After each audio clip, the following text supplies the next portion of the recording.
মেরে মাটি মেরে দেশ কর্মসূচির অঙ্গ হিসাবে শুক্রবার কমলপুরের কলাছড়ি দ্বাদশ শ্রেণী বিদ্যালয়ে বিভিন্ন অনুষ্ঠানের আয়োজন করা হয়। এদিন সকালে বৃক্ষরোপণ কর্মসূচির পাশাপাশি ছাত্রছাত্রীদের নিয়ে এক র্যালি অনুষ্ঠিত হয়। শেষে বিদ্যালয়ে এক আলোচনা সভা অনুষ্ঠিত হয় এবং অবসরপ্রাপ্ত সৈনিকদের সম্বর্ধনা দেওয়া হয়। প্রদীপ প্রজ্বলনের মাধ্যমে উক্ত অনুষ্ঠানে উদ্বোধন করেন বিধায়ক মনোজ কান্তি দেব, দুর্গাচৌমুহনী পঞ্চায়েত সমিতির চেয়ারপারসন শম্পা দাস, কমলপুর নগর পঞ্চায়েতের চেয়ারপারসন প্রশান্ত সিনহা, ভাইস চেয়ারপারসন সুব্রত মজুমদার সহ অন্যান্যরা।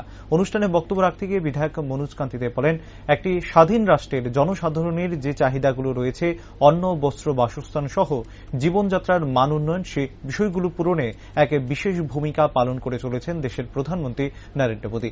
ভারতবর্ষের প্রতিটি নাগরিকের জীবনযাত্রার মান উন্নয়নে এই সরকার যথেষ্ট আন্তরিক, আর সবকা বিকাশ মন্ত্রে চলছে সরকারের কাজকর্ম। আমরা পরাধীন ছিলাম। 1947 সালের 15ই আগস্ট আমরা স্বাধীনতা পেয়েছি।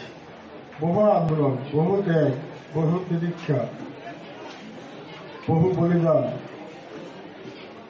যার ফলে আমরা স্বাধীনতা লাভ করেছি। এই স্বাধীনতার পর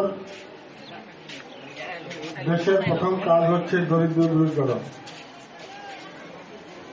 প্রত্যেকের ঘরে যাতে অন্ন থাকে, বস্ত্র থাকে, বাসস্থান থাকে, সেই লক্ষ্য নিয়ে কিন্তু দেশ কাজ করছে। আপনারা দেখবেন বর্তমান প্রধানমন্ত্রী নরেন্দ্র মোদীজি প্রত্যেকের ঘরে বাসস্থান, প্রত্যেকের ঘরে টয়লেট, আজকে 3 বছর 3.5 বছর যাবৎ ফ্রি রেশন এবং ঘর ঘর জল পৌঁছে দেওয়ার লক্ষ্য নিয়ে জল জীবন মিশন কাজ করছে।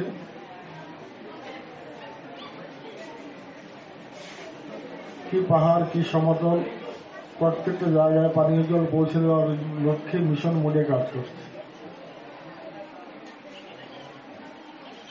গতবার একটা স্লোগান ছিল,